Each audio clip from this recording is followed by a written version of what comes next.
বিসমিল্লাহির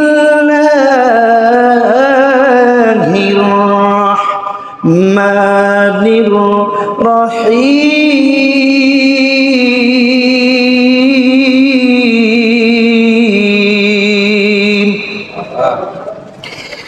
হুয়াল্লাযী আরসালা রাসূলাহু বিল হুদা ওয়া দীনিল হাক্কি লিইয়ুযহিরাহু আলাদ-দীনি কুল্লিহি ওয়া কাফা বিল্লাহি শাহীদা।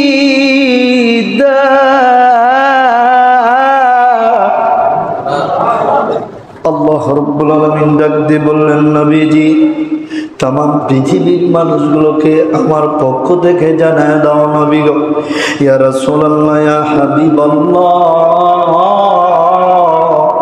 আমি আল্লাহ রাব্বুল আলামিন অত্যন্ত ভালোবেসে, অত্যন্ত মায়া করে, অত্যন্ত কুদরতি নিয়ামত দিয়া আমি আল্লাহ রাব্বুল আলামিন, আমি আল্লাহ অত্যন্ত গুরুত্বপূর্ণ বিষয় মনে করে এই পৃথিবীর জমিনে যত কিছু সৃষ্টি করেছি, 18,000 মাখলুকাত থেকে শুরু করে আমি আল্লাহ যত যাই সৃষ্টি করেছি ও নবীজি, সব কিছুর উর্ধে আমি আল্লাহ, আউয়ালা খালাকাল্লাহ, আমি আল্লাহ সর্বপ্রথম আর সর্বশেষ সর্বশ্রেষ্ঠ কুদরত দিয়া যেই জিনিসটা, যেই মানুষটাকে আমি আল্লাহ সর্বপ্রথম বানিয়েছি, ওই মানুষটা পৃথিবীর আর কেউ নয় ইয়া রাসূলুল্লাহ, ওই মানুষটা আপনি আখির জামানার নবী, নবী মুহাম্মদ, জোরে বলি সাল্লাল্লাহু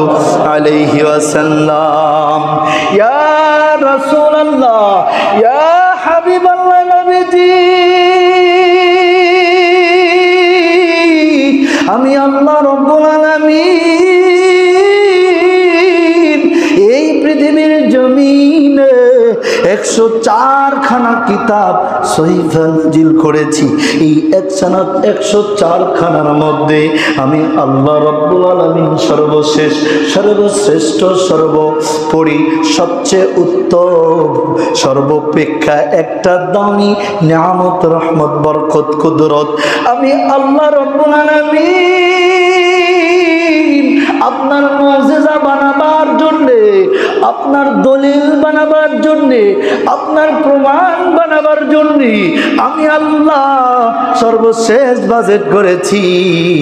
আর সেই জিনিসটার নাম হলো 30 পারা কোরআন আমি আল্লাহ নাজিল করেছি। জোরে বলি সুবহানাল্লাহ। ইয়া রাসূলুল্লাহ, ইয়া হাবিবাল্লাহ, নবী গো,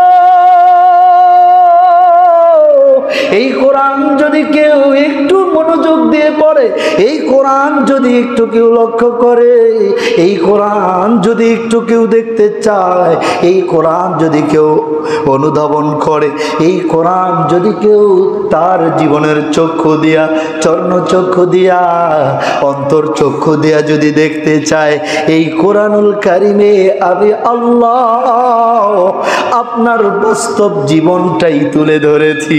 জোরে বলি সুবহানাল্লাহ। অতএব নবী গো, আপনাকে যদি কেউ জিজ্ঞাসা করে, আপনি তার সামনে কোরআনুল কারীমটা প্রেজেন্ট করবেন আর বলবেন, উম্মত এই কোরআনটাকে আঁকড়ে ধরো, আমি নবীর সুন্নাহ আদর্শ আঁকড়ে ধরো।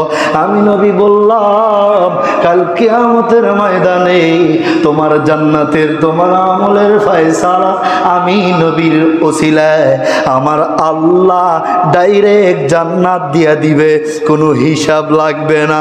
জোরে বলি সুবহানাল্লাহ। ইয়া রাসূলুল্লাহ, ইয়া হাবিবাল্লাহ, নবীজি আপনাকে লোকজন জিজ্ঞাসা করবে আপনি